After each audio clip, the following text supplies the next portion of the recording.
Good evening, everybody. Welcome to the Mountaineer Locker Room Then and Now. I'm Greg Christ, and I'll be joined here with my two co-hosts, Frank Fear and Mickey Plumley, in just a moment. We appreciate everybody tuning in. We apologize for the lateness. We had a soccer game at Darren, or a wrestling match, rather, that Darren's son was participating in, so it got us behind just a little bit. But no fear. You can go back. No, didn't mean that. No worries. You can go back and watch it at any time. You can it's be in the archives. You can pull it up, watch it, YouTube, Facebook, Roku, cable, wherever you want to watch it. So, Frank, Nikki, welcome in, you guys. It's good to see you again. And I know we got a lot of good stuff going on, a lot of good stuff to talk about. Even got some rumors flying around. I was in Morgantown yesterday and today, and heard some of those rumors, unsettling rumors about our basketball coach I'm worried about. So maybe we'll talk about that just a little bit as well. But anyway, welcome in, guys. Frank, you doing okay?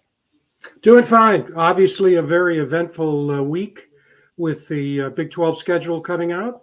Exciting. And also with the signing day. Today was the big signing day. And I looked at the numbers before the show, guys.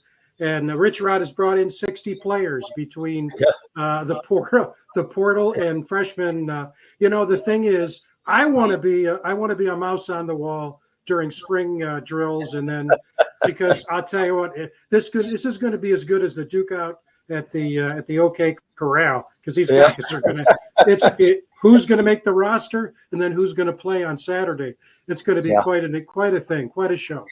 Yep, that I'm sure, with that many players, a lot of people are going to be hitting the door, and you wonder how some of that's going to unfold during that spring practice period, when a lot of them may hit the door just from the work involved. But he's been bringing them in left and right, and I have an older brother who is an avid fan and follows all the recruiting, all the portal information, and he texts me every day with all these players that they've brought in and signed, and I just finally quit even looking at them. There's so many of them, you can't keep track of who's coming and who's going. But anyway, it's going to be interesting to watch. Mickey, you're down south, living the dream again, golfing and all that. How you doing?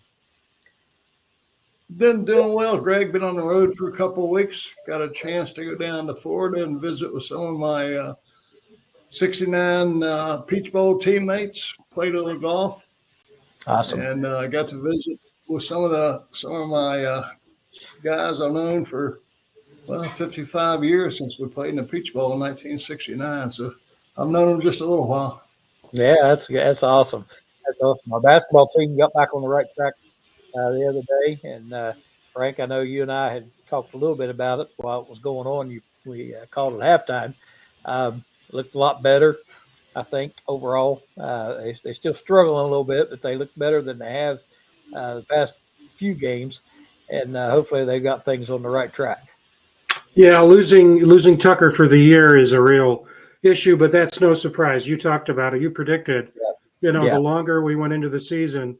But he'll be back. I mean, we're still not sure what the upper body injury is, but it's going to require surgery. Yes. So he'll be back next year, and he's one hell of a player. And I haven't heard these rumors about the basketball coach. So after why do we got to bring in our guest? Let's keep everybody in suspense until later. Yeah, let's do that. I'm excited about this guest. Frank, I'll let you introduce him. And, I know he signed in '84 with WVU. Well, I graduated college in '84, and had season tickets all the way through his career. And I'm going to tell you what a fun player to watch. He was, I talked to you the other day about him. We were discussing him a little bit, I think, on last week's show. And one of the things I remember going to the games was first of all, what a hard hitter he was, and the fact that he was always around the football. And, you'd see a play and you'd see that jersey going by, and you knew he was there. And it was so much fun to watch, and part of some fantastic teams at WVU. Yeah. The first time I ever heard the name Bo Orlando, I'm one of these guys that always had my nose in sportsbook was he quarterback the Berwick. The Berwick high school team in 1983, I think, would bring Bo on 13-0, and the number one team, right? Wasn't that right, Bo? The number one team in the country, Yes, and Bo was the quarterback, and then came to West Virginia. That was exciting. And I was telling him before the show, we've got film tonight of Bo talking about accepting the invitation, the scholarship offer from West Virginia. And so you see Bo the way he is right now. In a few minutes, you're going to see him the way he was in 1984. Hey, you're still good looking, buddy. Oh, thank you. But a lot more hair and a lot less stuttering and public speaking a little bit better. Yeah. If I could say a few words, and I'll turn it to Greg. Bo, All-America his senior year in the West Virginia Sports Hall of Fame, tremendous defensive back. Actually, on another video, we have that great interception you had against Maryland for a touchdown, pick six.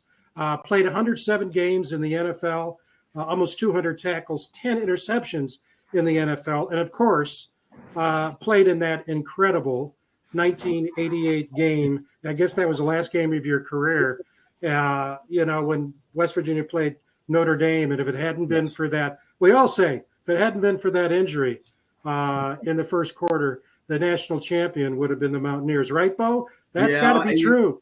Yeah, of all my decisions, I mean, West Virginia was obviously very close to my heart and the best thing that I ever did. But I only had one ever regret from West Virginia, and that was the Notre Dame game. That those guys got hurt, and I don't think we played our best football. We weren't as ready to go in the bowl game as they were. It was our first big bowl game, like really big bowl game for us. And I don't know. Not that we didn't take it serious enough, but I don't think we were as ready as Notre Dame. Well, we all say the injury to Major got us. If it hadn't been for that, we'd have won that thing. But anyway, it was what a fun year it was. Just going to games and watching games and all the uproar around the program. It was awesome, and I'm sure as a player, it had to be pretty special. And I know Frank Bo and I, Nikki Bo and I, got a lot in common. I can tell that already. We got the same clock on the wall. Nothing to do with football. My mom's clock. I'm at my mom's house. Anyway, Bo, I know. Hey, Bo. Go ahead, Nikki. Yeah, Meg. Yeah, going back to your high school career and that team that went undefeated in '83. Couple of questions. You actually played both ways, didn't you? Went your quarterback and you played defensive secondary also for that team. I really didn't play that much. I mean, I was 155 pounds when I came to West Virginia. When I was in high school, I was 155 pounds and can run. So my coach played me mainly at quarterback, and I played in some of the big games where I had some speedsters, but I only played in about 3 or 4 games defensive back wise. So quarterback was my main position in high school.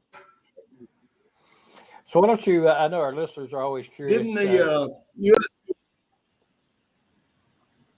Go ahead and talk about, if you will, how everything evolved into getting. Well, we've had a legendary coach, Coach George Curry, who passed away a few years ago. But Coach was the winningest coach in Pennsylvania history up until about I think about a year and a half ago, and he was just a real big disciplinarian. He was way ahead of his time, and We just always had a good program when he came. He was a young guy when he came in and built the program up. And then my class was a pretty special class. We had a lot of good athletes and up under us. And it was a thing of building the tradition. And we played our second game of the season. We played a team out of Washington D.C. He would play every second game of the year. He would play someone from Maryland. He played St. Ignatius from Ohio. Even though we weren't maybe that caliber with some of those teams, he always said that if you can play with those guys, you can play with anybody in the state. So we beat a team from Washington, D.C., Gonzaga Prep in a very tough game. Went on through the season, and we had 11 out of 13 shutouts. and we played. It was, I think, before the championship game. It's when USA Today had the mythical, there's no playoffs, but had everybody in there. And I think we were like 4 or 5 going into the final week or going into the last of the next week. And I think the first 3 or 4 teams got beat and moved us up to number 1. So when we won our championship game, we just stayed there. And I know it's a mythical national championship, but the program here, they're 6-time state champs, and we just had a tradition and great form of quarterbacks go through and athletes go through here. And our coach was just legendary. I can't say enough about Coach George Curry, and he was just an influential guy in my life. My dad passed away when I was 15, and he taught me about life. I mean, it was more than just football. It was, you take care of the little things, the big things take care of themselves. And he was more of a life lesson. He was a great football mind, but he taught a lot of life lessons in those things that he taught us. So who recruited you, and how did you get to WVU? Well, a little guy called Bill Kurlavich. Bill's from up around our area and recruited all of us that were up around here. And I remember when Bill came in for dinner, and I'm come from a big Italian family, and everybody was at dinner, and Bill was scraping at his plate. He tried to be nice and just take a little bit. Well, my mom's homemade everything is that, so Bill's eating it up. And after dinner, the women started cleaning up, and I have 5 brothers, and we all went into the living room, and and all of you guys know Bill Kurlavich, so I can't say the language on here, but he pretty much kind of warned me that if I don't come to West Virginia, and my brothers took a loving to him, and it was a great decision. I mean, like I said, it's the best thing that I ever did. My closest friends from West Virginia, like I think it was Mickey was talking about playing golf with the guys from the Peach Bowl, but we get together the year. Brian Joswick has a tournament, the Children's Hospital tournament. I think it's about going like 35 years. I look forward every year. I take a little mini vacation and stay down there about 4 or 5 days, because all of the guys from our area, from our era, come down there, and we just have a blast. It's like we never left West Virginia. It kind of brings the kids out in us. And of course, you played for legendary coach Don Nealon. And again, our viewers and people I talk to, they always want to know about Coach Nealon. What was it like playing for Coach Nealon and the man, like you talked about your high school coach, on and off the field? It's hard when you're playing for someone to kind of actually, have not feelings, but have an attitude about it. And it was years when I got out and went into the NFL and played on it, to see how he held everything together. He was, he coached a little bit on the field, but he pretty much generated his coaches. He coached his coaches and the assistant coaches. He had a great staff, and he overlooked everybody. I don't know how he did it. I am currently an athletic director back at my own high school, at Berwick High School. I've been for the last 6 years, and I helped coach football. And last year, our coach had some health issues, and I took over as head coach. And just a little high school program, and I can imagine what Coach Nealon did. I mean, I can't say enough. Coach Nealon was just guy that didn't swear. I can't believe in my 5 years, I didn't hear him swear a bit going through a college football. That's very, very rare these days. And just the guys that he brought in, the way he recruited, and the guys that it was just tough smash mouth football. And he built such a great team, and all of us, when we get together, I mean, we all can't say enough about Coach Nealon. I mean, he's a special guy, and he's just. I'm speechless when I say about him, because he just meant a lot to me and my family, and to all of us guys. Awesome. Frank, you want to jump in? Well, I was going to ask. You had a great lead in there about now you're back at your high school, having been the star quarterback on the #1 team. went to West Virginia, went to the NFL, played with the Oilers, and ended up with the Steelers your last year. And now you're back. And, that must be something for the community. When you think about small towns up, near Wilkes-Barre, and I grew up in a small town, Right. It's really a thrill for a hometown hero to come home and play a leadership role. Yeah, I mean, it was, when I would come back, like, I think my family, like I said, I've always come from a huge Italian family, and my friends here in Berwick is a very, probably blue collar town, maybe a little under blue collar town. And I never changed who I was, and my family never let me, get a big head or this and that. I'm the same guy as I was when I left when I was 18 years old, just a little bit more mature and the things I do. But it's great going back. When I first walked back into high school and like you said, I would when I began coaching, I was locking and I spent many times in coach's office at the field house with Coach Curry. And like I said, he was like a god to us. He was just like such a big mentor, such a big guy, and thought so much. And when he passed away and I'm unlocking the gate and I'm sitting in his office and we're the last ones to leave, and as you go out our stadium, on the walls is a big picture of Coach, and it has all his accomplishments, his 6 state titles, and blah blah. And he has a saying that we lived by our whole career. It was God, family, football, and that's what we lived. I mean, there wasn't the phones, the computers. I mean, we were outside playing, and we dedicated our lives to it. Berwick football was everything. When I was little, yeah, everybody wanted to go to the NFL, but I wanted to be a Berwick Bulldog when I was in Little League football and growing up and going to watch, some of my brothers and some of the friends that they had, watching them. I thought I couldn't wait to be a Berwick Bulldog. And Coach Curry just made it that special. So going out, is his face. And I would get some eerie feelings sometimes, like, I can't believe I'm doing this. Like, I went from, player, and I went to college and NFL, and now I'm back, and I'm kind of like taking a little bit of Coach Curry's thing back. But it's a great feeling, and I love coming back and coaching. And it's wild because we've had some coaches. The very first thing I had to do as an AD is I had to hire a football coach coming out of bat. I didn't have any experience in the athletic. I majored in sports management, but when the job came up, they asked me to go interview. So I interviewed and knew everybody. I got the job, and and I didn't have a lot of experience in it. So just building it. The first thing I have to do is do a football. Hire a football coach where I'm sitting. Every guy I looked across would look like Coach Curry, so I couldn't tell.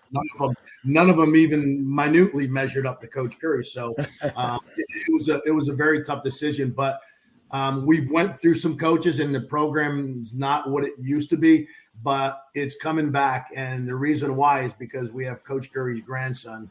CJ Curry is our new coach last year, and the guy has done. I mean, I always said this when I hired CJ, when I told the public, I was like, listen, there's only one George Curry. He's not with us anymore. But CJ, his grandson, has a lot of characteristics. He's down there every day. He comes to the kids' basketball games. He comes to the wrestling matches.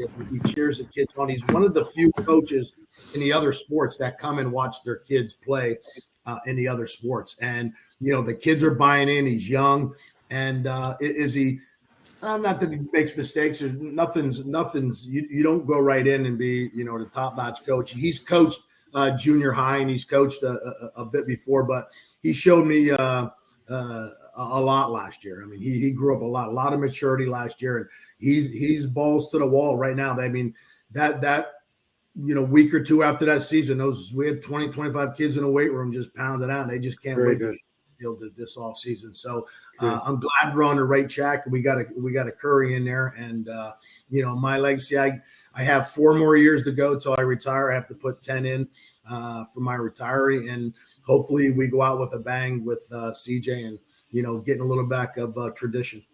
That's fantastic. Hey, Greg, this might be a good time also, Darren, to go to the film, to go to that video, and so the people can see the spectrum over the years of Bo's accomplishments. So why don't we do that? And while Darren's putting that up, I was thinking, you have what, 6 brothers and sisters in the family? Yeah, 6 brothers and sisters. Yes. And you had Kurlavich for dinner? That must have been that's a war for the pasta. So, yeah, whoa. So imagine that. Yeah, I when we get off air, I can tell you a little bit more explicit.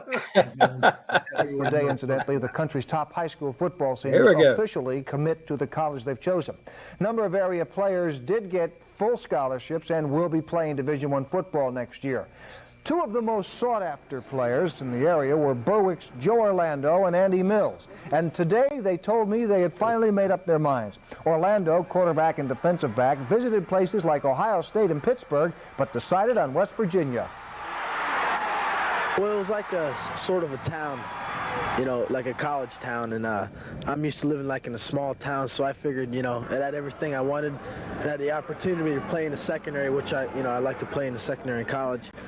And I feel the best opportunity to play at that college. That's why I chose it.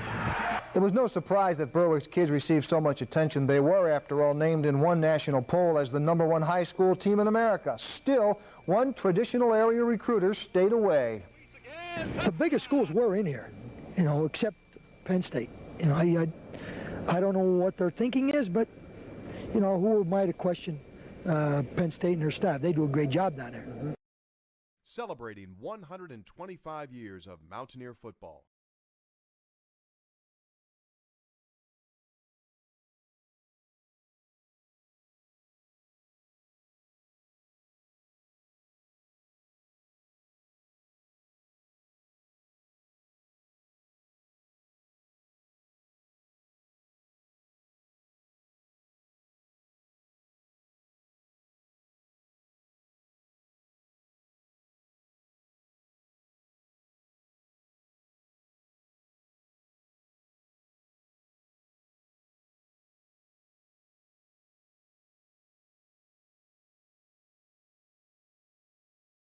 Pros, and we used to joke about it when we were together.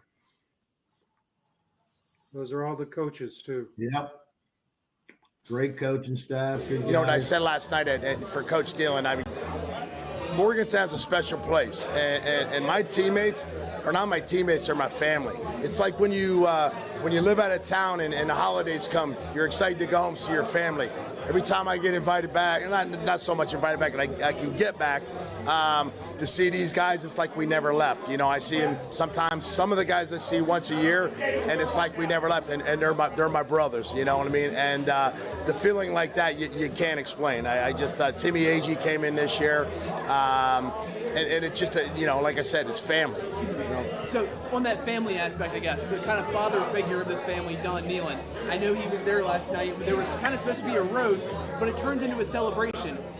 You can't roast Don because there's nothing bad to say about him, right? He, you know, and I got up and said he's probably the only Division I coach that never swore. You know, darn it. You know, yeah, what he built here, not so much. The best ever, the best in the GOAT safety. Timmy Agee.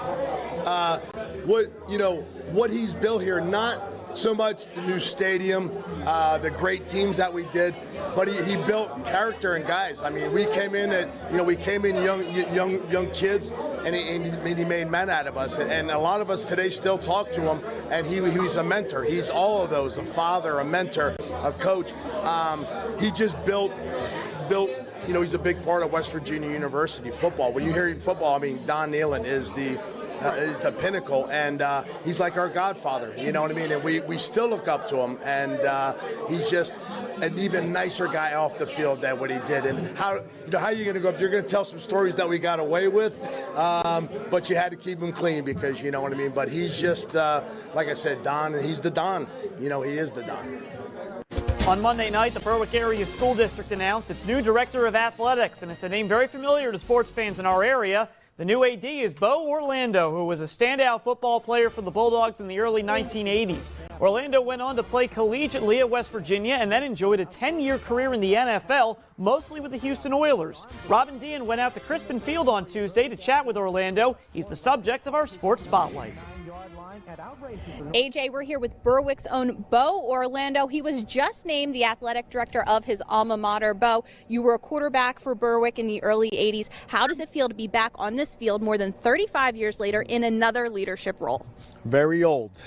But no, it's great. I have a lot of family and friends here, and don't live very far away. But Berwick is very rich tradition, and like I said, if it wasn't for the athletics for me here and for coach and for family and friends, I would never be standing here and done what I accomplished. So I'm very proud to be back at home. From Berwick to West Virginia to the NFL, now back to Berwick. What made you want to come back to your roots? Well, I've never very ventured too far. I've lived in Bethlehem for a lot of years, and I come back and do a little bit of work here. Stay with my mom. All my brothers and sisters. I'm one of 7. Everybody's here but me. So I come back, and that's what's the nice thing about family. But one thing here is I know everybody and their mother, and all their kids, their siblings, and their siblings, and so on and so forth. And I'm kind of like a comfortable person. I like that kind of that atmosphere of being well known. You've been in athletics at the highest level. What are you going to take from those experiences to help student athletes here at Berwick? Well, that's very, very key, because like I've been on the highs and I've been on the lows, and I tell everybody it's in all the athletics is like a roller coaster ride, and you got to go with the ride. You got to take the good with the bad, and like I've experienced everything. So what I also bring is the athletic side of me, but for the student side, knowing that, listen, this does end someday, and it is very important for an education, and if you can get some money for it, fantastic for your talent, but it does end someday, and to handle yourself. And probably one of the most lessons as Coach Curry taught us, to be young men. Taught us to be great players and be motivated, but the bottom line is everyone's been successful because he taught how to be young men.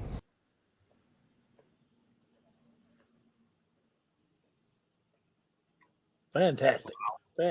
Wow. I believe, Bo, you need to, Frank, you guys can chime in on this. Maybe look at a broadcasting career. What a great voice. A little different when I was younger, though. A little ums and a little, Yeah, you look back, a lot more hair and a lot stronger. Yeah. Awesome. But you can see the points that Coach Curry. I mean, he developed young men. I mean, football was just a big part of it. God family football, and that's how I've lived my life. And I've given a lot of speeches on God family football, and I truly believe it, and I live it, and that's what I try to pass on to the kids. That's all. Beautiful. Awesome. Good stuff. I know, a lot of people look back at your playing time, and at 1988 season was one that obviously stands out and everybody is interested in. Give us your thoughts and memories about that special year.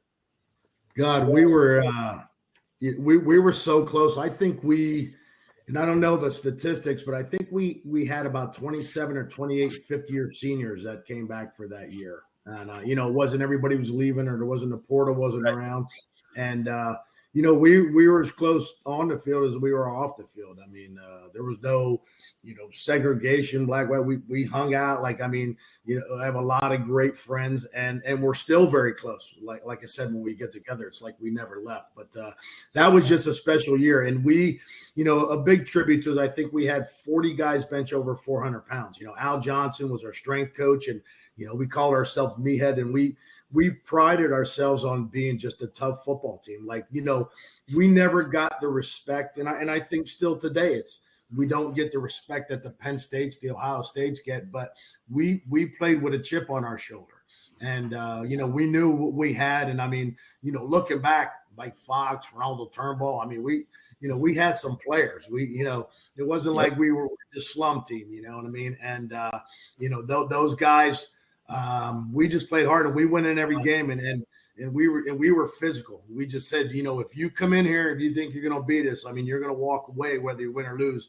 You're going to know you got thumped in Morgantown or in West Virginia football. We're going to leave an impression on you. And like I said, one of the greatest things ever, and you can ask all of one of our players, that in the 88 season when we played Syracuse the very, very last game, we ended up beating Syracuse. It was going back and forth. We ended up beating Syracuse. We go in locker room. It feels like we were in there for an hour, and they were announcing, the bowl came in there. We're going to play Notre Dame this an hour. And they came back and got us and said, you got to do a victory lap. Nobody's leaving. And it was a slow drizzle all game. Everybody had ponchos on and raincoats and soaked. And I was just getting ready to say, sorry to interrupt you, but I was just getting ready to say, I got me a high five from Bo Orlando that night. There you go. I come down and was hanging over the wall, flapping five with everybody. I swear to you, Greg, that I don't remember my feet hitting the turf when we made the lap. That was awesome. How like pumped up and like fired up we were. I felt like I was gliding through, like high-fiving everybody on the wall. And that, in my memory, was the best for me in West Virginia. Like that was, the fans were just, I can't say enough about the fans. Even when I come back now, the people that I've met off the field, the friends that I've had in Morgantown, and just how, that's the biggest show in town and basically in West Virginia. And we're all the players. We're very, very appreciative when we come back, and I just love her. I almost moved back at one time. I was trying to move back before I moved to Bethlehem, but I hold Morgantown very, very special in my heart, and it's I bleed blue and gold. That was an awesome night. That was an awesome year, and I know we traveled to a lot of the away games and that sort of thing, and just fans followed. And that place was always packed at Morgantown for the games. And that particular night's one I'll never forget. That was one of the coolest things that I was ever a part of. And never forget it. Yep, never forget it. And hence in my interview when they said the only school that didn't come in Penn State that's why I hate Penn State to this day. Not only that, but I don't like the fans and don't like Penn State. I live in an area where everybody and their mother's Penn State, went to Penn State or Penn State fans, and I'm so tired of hearing about them. I've had a hatred for Penn State ever since. Yeah. One of the interesting things, Greg and Mickey, is this, and I was thinking about Mickey's experience when Coach Carlin, as the team got better as it moved into the '69 season. But if you look at the season, in 1986, you guys were 4-7, and then in 1987 you were 6-6. And who would have predicted that 1988 team is going to play for the national championship? How do you go from 4-7 to essentially 11-1, and you're playing Notre Dame for all the marbles? I remember my freshman year when we were 7-0 and the Orange Bowl was coming in and talked to us, and then we lost to, I think it was Temple, Rutgers. Virginia came in and we lost like 4 in a row. We ended up going to the not the Sun Bowl, but the Blue Bonnet Bowl. I mean, we had great teams. It was just, you had to play at that caliber. And I think all of us as being fifth-year seniors, as leaders, and you go by as your seniors, we were very, very, like I said, we were very close on and off the field. And I think that was something when we were there in the summer, pounding the weights and running and everything, saying that, we're not giving up this time. We're going for the gold. I mean, this is our last shot. And I just think it was great team leadership, 28 guys. I mean, it was a season that, I'll never forget, guys that I'll never forget. And like I said, my hair stands on my arms as I talk about it, because like Greg said, the memories were just being undefeated. Just imagine how crazy and loyal West Virginia fans are, and then you go in 11-0. I mean, it's unbelievable. It's an unbelievable film. We were like royalty walking around West Virginia for a while there, and there's no better feeling than going undefeated in Morgantown. That was the best. And I know halfway through the season, a lot of similarities there. Go ahead, Mickey. Go ahead, Greg. That's all right. Go Didn't mean to ahead. step on there. Got a little latency. I was just thinking about the similarities between, as Frank mentioned, there between Bo's team and the team I had the honor of playing on. Our first year under Jim Carlin, we went 3-5-2, and then the second year, of course, freshmen weren't eligible back then. So our junior year, we went 7-3, and then our senior year, we went 10-1. I share that hatred of the Nittany Lions with you, Bo, because they're the only team that beat us our senior year. They went on to they won the national championship that year. They went undefeated in 1968 and 1969. Nittany Lions went 22-0. So, and they beat us by, they showed us how to senior year. Our junior year in Morgantown, they came into town in Morgantown. They beat us 21-14. But boy, did they have a team that year. They had Franco Harris and Lydell Mitchell in the backfield, had Ted Qualick playing tight end for them, Steve Smear and Mike Reed at the defensive tackles. They just had a heck of a team. But that feeling that you're talking about, I share that with you, you know, the feeling of the fans and kind of paying back the state for the faith that they had in you. Unfortunately, we dropped one. We didn't get a chance to play for national championship. And as with you in the Syracuse game, Syracuse was our last game of the year too. And we needed to beat them to get a major bowl bid. Back then, in the late 60s, there were only 8 major bowls. You know, it wasn't like there is today. I think there's 35 or 6, you know, this season. So we had to win the Syracuse game to prove ourselves, and we were behind 10-3 at halftime. Ended up winning that game 13-10, thanks to a fellow by the name of Jim Braxton. I'm sure you're familiar with his legacy with the Buffalo Bills after he played for Mountaineers. But that feeling that you have as a player, the connection you make with the fans, you know, even in the successful times, they're with you also when times aren't so good. You know, I mean, they were with us in 67 and 68 just as much. But boy, when you pull off a big winning record like that, it really helps tremendously. Let me ask you, you guys, did you sing Country Roads at the end of your games, or had that tradition started when you were playing in the late 80s? When they started that, but we sang you know, the fight song in the locker room. It's West Virginia, it's West, you know, we would sing that and end it in the locker room, but we didn't, you know, I would have loved that country. Yeah, it's funny you say that because I do the music. We have a wireless thing in our basketball gym, and there's like 2 or 3 some of the parents have kids go to West Virginia and this and that. So every time we win a game, right, when everybody was leaving, I would play Country Roads, and everybody would just look at me. They know what I was doing. So I would play Country Roads, just a little tribute to West Virginia. So I get my little digs in. Frank, you want to jump back in? Hey, the other thing I wanted to, I'm so glad you.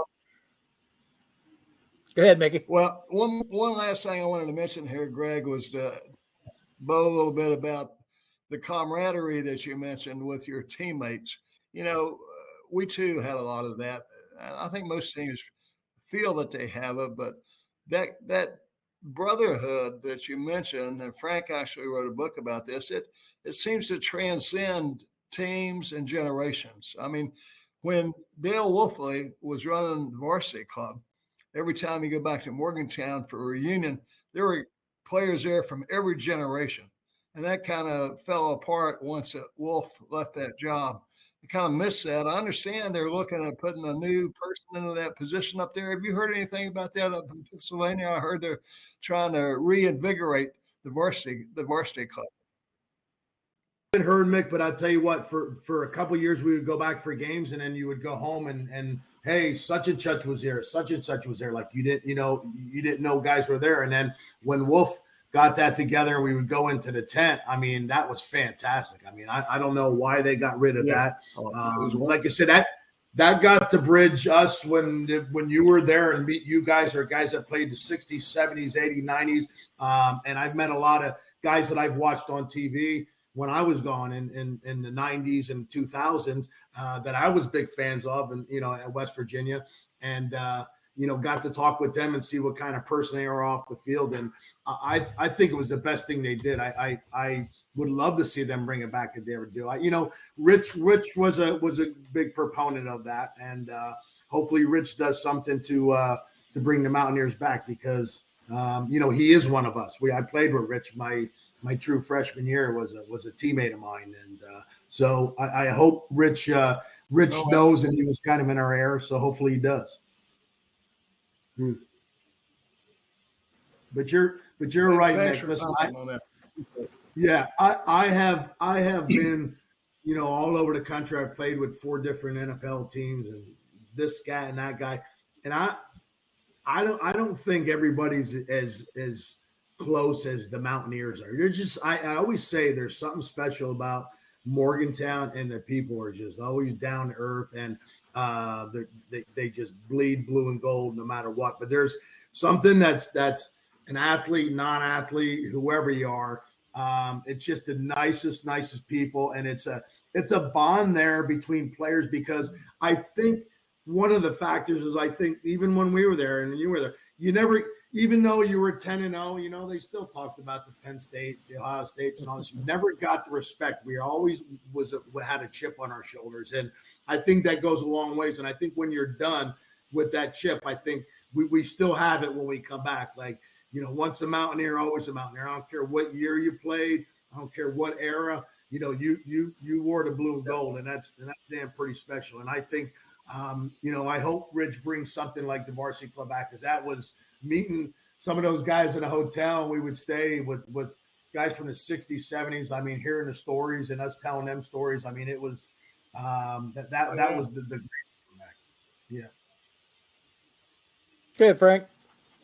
Well, I was going to say, I called up the other day to renew my. Go ahead. Well, what I was going to say, Greg, and you and Mickey and I have talked about this over and over again. For people who didn't know Bo or haven't had a chance to see him up close like they're doing tonight, again, it's just one of the themes of this show, and that's why we call it Then and Now, is to really feature the guys that built that foundation of Mountaineer football. And what we're finding, Bo, is that no matter who we talk to, no matter what era, the only conclusion you can come to is that these are great guys. You'd want them as a neighbor, a brother, a father, a friend, a boss, that they've been successful on the football field, but they've been successful in life too. You know, you mentioned Timmy Agee. We had him on a couple months ago, and he was out in LA. A lot of people don't know Timmy is in Hollywood and has had a film career. And he was remote by one of his properties. He's also doing property management and development out there. And, you know, it's just, you know, as an alum, it's just we're proud that guys like you played at Morgantown, chose to come to West Virginia, and that you're in the family and we're part of that family. The other week, because my daughter lives in Pasadena and with the fires, and I called Tim, and he was down on the beach, and he's doing a big apartment complex. He owns a couple apartments, and he's doing a couple houses, townhouses he's selling. So we have a little bit in common there. But I was, you know, I reached out to him if my daughter needed somewhere to stay, and, you know, kind of reaching out to a friend. But I think it all circles back, and like the one thing that you said, like all of us, even Mickey and myself, like, you know, Coach Nealon was such a big part of bringing in, and I keep mentioning character. Like, even though those guys, some guys were better, some guys weren't, or this and that, and but everybody just had that chip, and it just is a great guy. I mean, there's so many great people from West Virginia that I've reached out that's helped me all over the country, players, non-players, and like you said, it's that character. It's a different breed, and it's a different place. I've never met, you know, not that I've never been, but I mean, like other colleges, just even Auburn. It's not like Morgantown, because it's almost like we're a blue collar town, and, you know, we never forget our roots, where we come from, where some of those guys, a lot of pros and this and that, but it's just that blue collar character building, and that's why I love coming back, because it's just brings you down to earth, and a good old just having a good time. Absolutely. As we draw close to time, Mickey, I'm gonna throw it back to you if you have anything else you'd like to discuss with Bo before we sign off for the night. You gonna be up in Morgantown for the spring game, or we'll see you up there this fall? Any? It's a little tough, because, like I said, I coach football in the fall, so I try to make a little later game when my season's over. I try to get up to a football game, sometimes a basketball game. Spring game's a little tough because I have my spring sports going on. But like I said, I come in every year for about 4 or 5 days. I take a little mini vacation and stay out with my buddy Terry Kramer out at the lake. for Joe's Reacts tournament. I think that's been a big thing for us, the golf tournament, and just hanging out for 3-4 days on a boat. I mean, to me, that's a vacation for me, being with my family. And so I'll try to come out in the spring game because of Rich. I really, I know we didn't talk much about Rich, but my feeling about that is that we're not the Penn States or Texas that with the money flowing with the NIL. So you need somebody, a kind of coach to kind of get after them. And those guys are going to play with a chip on their shoulders, whether we have high dollar players or not. You're going to go out there and give it your all and then some. And that's all I'm looking for. I mean, I don't expect to be number one in the nation and playing for a national championship. It would be nice, but we just want to go see some hard-nosed football and guys just laying it out. You win, you lose. But I just haven't seen that temperament of West Virginia football in the last couple of years and I like Coach Brown. Coach Brown was great. I mean, he was a great character and he was a great person, but I just didn't see that old time Mountaineer toughness and that chip on their shoulder. And that's what I think Rich will bring back. I think Rich is that. We all know Rich. Rich is a feisty. I mean, he's a tough coach to play for, but I'll tell you what, their guys are going to be playing. I guarantee you that. Whoever's on the field of all those 60 new guys, he's going to have some players. I guarantee you that. Mm-hmm. Well, Bo, before we let you go, we'd like to get your thoughts. We try to ask most people this that have been involved in programs and still pay attention. Get your thoughts on where you think college football is headed. What do you think is going to happen with all this NIL, transfer portal, realignments, et cetera, et cetera, et cetera? We kind of got what we thought was some good news last week about the way the NIL works and how West Virginia is in a pretty good position, financially to be on a level playing field with a lot of the other programs. What's your thoughts about where it's all headed? Yeah, I mean, you're going to have like bitter thoughts from Mickey and myself that build those programs and we didn't get any money. And I don't, it doesn't really matter to me. And I just think sometimes these kids, for getting paid, maybe the times are different. They all should get paid. I think they should all get paid equally. If you're a scholarship, you should get X amount of money. And I think the NCAA kind of dropped the ball and just let it go. Just let it get fictitious numbers. I mean, kids making millions of dollars in colleges is ridiculous. And the worst part of it all, guys, I think, is the portal. Going every year, I don't know how you coach college football. Look at I was just inducted in the Pennsylvania Hall of Fame, and the coach for who was he? Villanova, Jay Wright, was inducted. He's from Pennsylvania, and we were talking. Here's a guy, the most classiest guy, and one of the best coaches in college, but had to get out because they can't compete with the NIL and the money. I mean, it's a shame you're losing great old college coaches because of the NIL. These kids are just jumping ship for money. I think the portal, paying them is one thing. They just had to set some boundaries, and they didn't set any boundaries. But the portal is ridiculous. They should give them one move. And we had, Mickey will tell you, we had one move, but if you went across to another Division I, you had to sit out a year. So we had to stay there. I think you give them one move, and that's it. You come as a freshman, and you're not playing, and you think you should be playing. Make one move, and then that's it, and go. And then I think that would make it a little bit even playing field. But this every year, you're going to have the Texas and the SMUs and the oil and gas money. I mean, we can't compete with that. And hopefully the NCAA puts some guidelines that there is some limitations on everybody to let everybody have an equal playing field. Mm-hmm. Frank, you got anything you'd like to finish up with? Well, I'm always looking at my handheld here. A couple things. Was that quarterback's name Scott Solak? Neil O'Donnell? Neil O'Donnell. It was Neil. I'm sorry. Neil, yeah. They a touchdown, my only touchdown in the NFL, interception touchdown, and I had Neil O'Donnell at Three River Stadium. So that was, I used to joke. I knew Neil after we got done playing, and we did some things. And he's a great guy, and I would always jar him about that. Yeah. I had him twice. Yeah.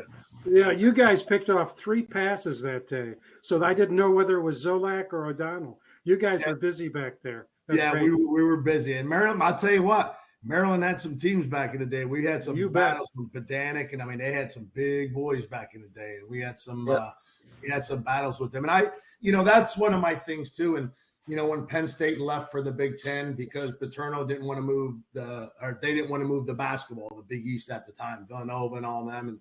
And I wish we would have formed, back then, the Penn State, Syracuse, Maryland, all them, West Virginia. I mean, that would have been, we could have gotten Notre Dame in there. I mean, that would have been a conference to sell. And I just think that was one thing that we missed the boat. Yeah, I mean, the Big 12 is nice, not geographically for us, but like back then, Penn State, us, Maryland, Boston College. I mean, we had some wars with those guys, and that would have been a great conference. And they kind of dropped the ball on that back in the day. Yeah, and for the record, obviously everybody here knows it. You beat Penn State that year, 1988. You beat them. Well, I beat them 2 out of my 5 years, and my junior year we had them by 8, going with like 8 minutes to go, and they called Craig Taylor called a screen. They called a penalty, of course, up at Penn State, and they got the ball back, and then they scored right at the end. And it was a friend of mine, who my teammate from Pennsylvania, Gary Brown, ran into 2-point conversion to beat us. And I should have had him 3 out of my 5, but the best one is when we whooped them my senior year. I mean, I had all my family, everybody was down. We had like 30 guys down, and I mean, that was the best beating ever. I mean, that was we had Pat Randolph on the show a couple of months ago, and that run at the end of that 84 game, what a run! That'll forever be. That's when they show Penn State, West Virginia, Pat Randolph. That run is legendary. Very good. Well, the other stat, Greg, and then we'll bid Bo goodbye, is that the Mountaineer basketball team, the women are just thumping Kansas, almost doubling the score. Nice. And the men are doing very well against TCU on the road. And so they're ahead early, but it's early in the first half.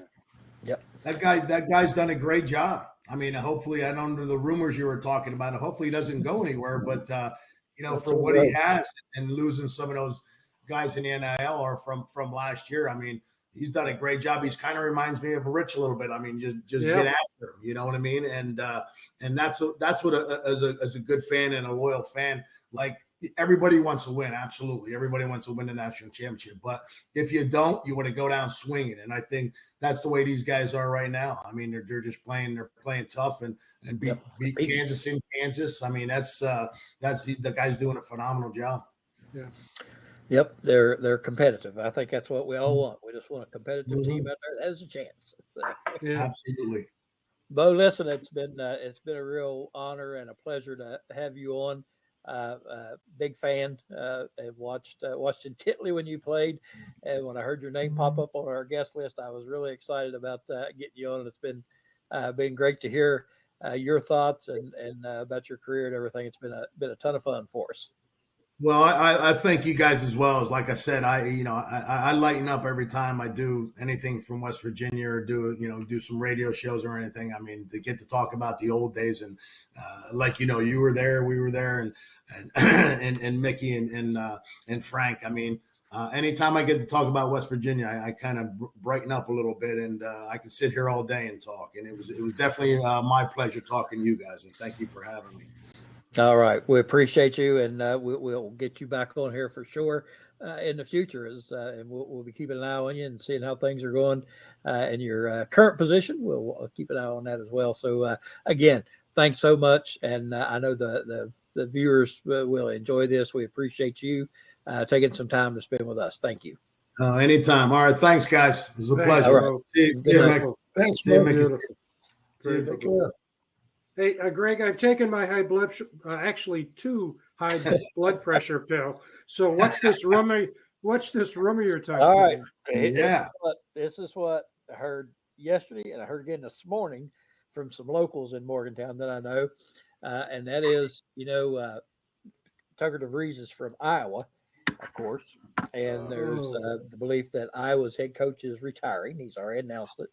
And we had heard through the grapevine that he would be top candidate for the job, and a lot of people are afraid that he's going to go and take all those great recruits he's already gotten with him.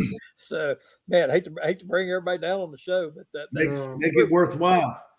Yep, just rumors. Can't confirm anything. So hopefully those are just rumors. And I don't know if I believe it or not. He seems like a pretty loyal guy, and I would hate to think that he would jump in for a year and hit the road after that. I would, that'd be tough. But anyway, we'll keep our fingers crossed. Yeah, well, he's a great coach and he's marketable. Yeah. I mean, that's today's, like you said, the athletes and all. I mean, you can't give them, you know what I mean? That's today's market. It's a little bit different than we were there, Mick, playing. I mean, and it is what it is. So you just got to do something to keep them. Somebody's got to, do something to keep them. Money talks. You know what I mean? So. That's right. Yep. Do something. All right, guys, I'm signing off. I will see you. I appreciate you guys. All right. Take care. Thank you, guys. See you. Appreciate you both. Take it easy, man. And I know, Frank, I don't know if you still have the basketball game up. I switched off. I'm watching the UPike, University of Pikeville. They're playing over in Bluefield, Virginia. So I'll get it back up. Yep, I'm trying to keep up with them. And but they're a half hour earlier start, so they'll be finished here, and I'll be able to finish out the West Virginia game. But I know those. You hear all kinds of rumors, and I hope that's just that. Because to embellish that, Greg, I heard down here. Well, I was down in Florida this week. Actually, there was rumors as far south as there, and to embellish it a little bit, they said that's the reason why his son did not come back. So that he'd have one more year of eligibility left, and he could go with him wherever he goes and play one more year with his dad. Hope that's not true. Hope not. Hope not. And he's got a lot of good recruits coming in, so we'd hate to lose those as well. But it is what it is. That's today's. Well, that's what happens when you have good people. Look at the Kansas City. Well, not Detroit. The Detroit Lions. They lost both of their coordinators to be head coaches in the NFL. The men are leading TCU 25-19, and that's with 3 minutes left in the first half. And let me bring up the women here. They're up 67-35 against Kansas with 5 minutes left in the fourth quarter. So that's going to be a W. And Mark Kellogg does such a great job. There's no question about that. Sure does. We're just going to have to keep our fingers crossed. It would be a real loss to have DeVries leave, no question. Because he's exactly what people don't realize. I keep on telling people, organizations are organizations. It doesn't make any difference if it's athletic or not. And how difficult it is to go to do a pirouette after the situation we had with Coach Huggins and then Josh Eilert for a year to basically to pirouette that and bring in a new coach and then have such great success beating Kansas on the road, as Bo said, and two other top 10 teams, and still winning after you lose at the time your top scorer. It's tough, but you can't control these things. So, That's right. Like Bo said, we got to do something to keep him. And somebody will need to step up. So, great. A lot of times it's not money, it's not always money. I'm sorry to interrupt. Go ahead. No, I was going to say before we leave tonight, we went to we have a short piece to run on the great work that Ty Bullock is doing down in Charleston, and we'll talk a bit about his products after that, and then we can talk about next week's guest, and then we'll bid everyone a night. And as you said, we really appreciate people sticking with us, given the fact that we had a late start.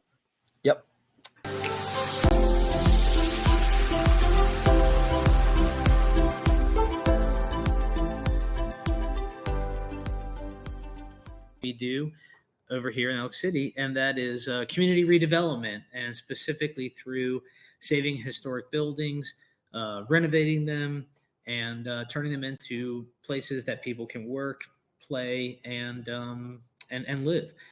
Where I develop these historic buildings, and we kind of turn back the clock on these things, and people ask themselves in the community, what could this be?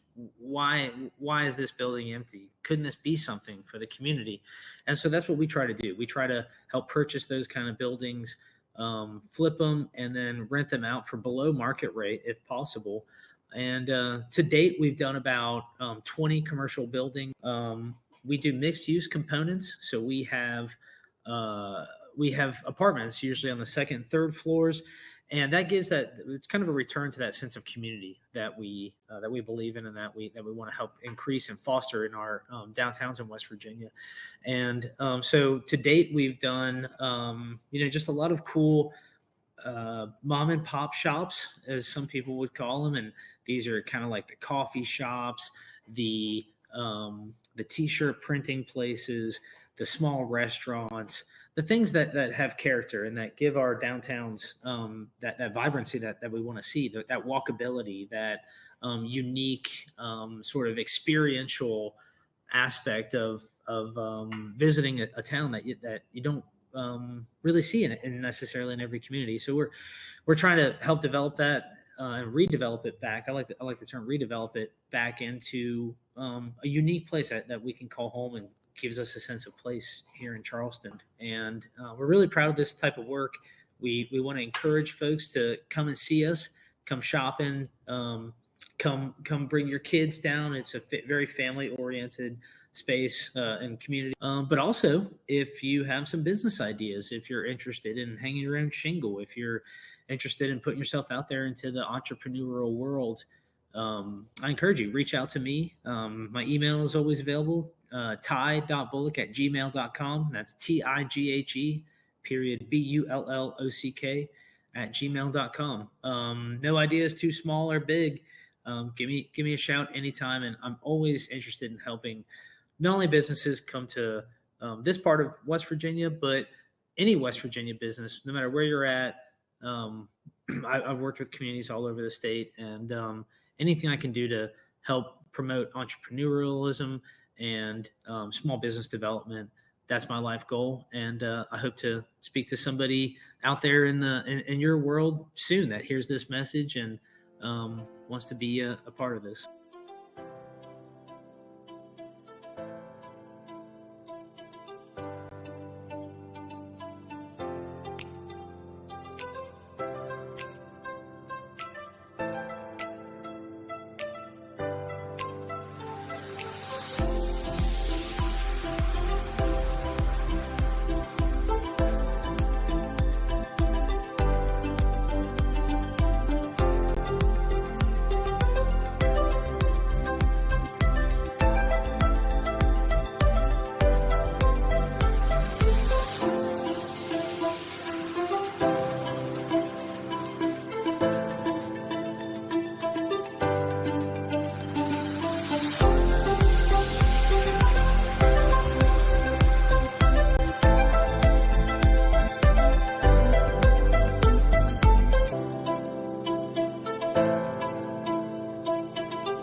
Good stuff. Ty does a lot of great things in the communities, and glad to have him aboard. That's right, and a great project. Yeah, he continues to support us. Yes, he does. He does. He just did a seminar in Charleston the other day for entrepreneurs, business people, on how to get your business up and going if you are an entrepreneur. He's now helping out in Sutton, West Virginia. I mean, it's not only in Elk City, which he's most proud of. He's helped 3 new businesses that I know of get started in Sutton. And he's helped us with my Mountain of Hope organization to plug in for Mountain of Hope there. Our nonprofit, we raise money for scholarship funds for kids that want to go to college. in the Fayetteville, Oak Hill, Mount Hope area. And Ty's been a great assistance to us in evaluating the historic development of buildings that we have in the city on the National Register of Historic Places. So just all around a great, a true West Virginian. He does so much for so many people. Great guy, and glad to talk to him the other day, and he's signing up to support us in 2025 again. Thank you, Ty. That's appreciate Ty. Thank you very much. Frank, you want to tell us a little bit about next week's show before we get off here? We run out of time again. Sure. Before we go, we want to apologize one more time for getting a late start, but it'll start on time every time it's replayed. Yeah, Darren, if you could put the boogie on for next week's guest is the great Boogie Allen. Now we're going to move from the late from the mid to the late 80s, which we did today with Bo, and we go from Bo to Boogie. Boogie was a great defensive back, played from 2006 to 2009. So he can talk about Rich Rod, who was there. Of course, he played in that. We don't want we try to remove it from our mindset, that 2007 game against Pitt that caused another opportunity to play for a national championship. But he played in 44 games and played on some great teams, not only for Rich Rod, but also for Bill Stewart. And so we're looking forward to having Boogie with us. And because of scheduling, next week's show will be on the Voice of College Football only, not on the New River Network. And so we'll look forward to being back with Darren on New River in 2 weeks. And then let me just say a word about that. As we said earlier, guys, today was the signing day, and with 60 players. And when we contacted through the good graces of Mark Parsons to talk with Keenan Cummings, who's the managing director of WVSports.com and also Rivals, he said, "Guys, give me some time to assimilate all this and make sense of it." And so he's going to be with us the week after Boogie. So February 19th, we're going to have really one of the best guys who analyzes not only the portal, but incoming players, and we'll analyze everything about the roster that as it stands in the middle of February. And it'll be settled down. So we're looking forward to Boogie on the 12th, and then Keenan Cummings on the 19th. Yep. That'll be fun and informative. I know a lot of people are interested. They want to see it, and I know a lot of people are excited because Rich is there and rolled him in and made no secret about his plan there to get these people in and find players. And one of his comments was, "I'll find players," and so that's what he's doing. I know a lot of people are excited about that. Mickey, any final thoughts before we head out? No, just looking forward to spring season, spring practice getting started here pretty soon, and we'll have lots to talk about in that regard up through the end of April. And looking forward, actually, I'm going to go up for the spring game, culminating the spring practice. So looking forward to that. I did re-up my membership in the varsity club, and the young man I talked to told me they're no longer going to have a student running that they have created a position in the Mountaineer fundraising division for a varsity club director, and they're in the final interviews. And as Bo mentioned, that came about at the suggestion of Rich Rod. So he's putting a lot of emphasis on bringing back the continuity of then and now, as we refer to it on the show. Yep, sure is. That's awesome. Awesome to hear. All right, guys, another good one tonight with Bo Orlando. Really enjoyed him. Looking forward to next week with Boogie Allen. We appreciate everyone for tuning in to the Mountaineer Locker Room then and now. We look forward to seeing you next week on the show. Thanks for tuning in, and we'll see you next week. Good night, everybody. Take care, guys.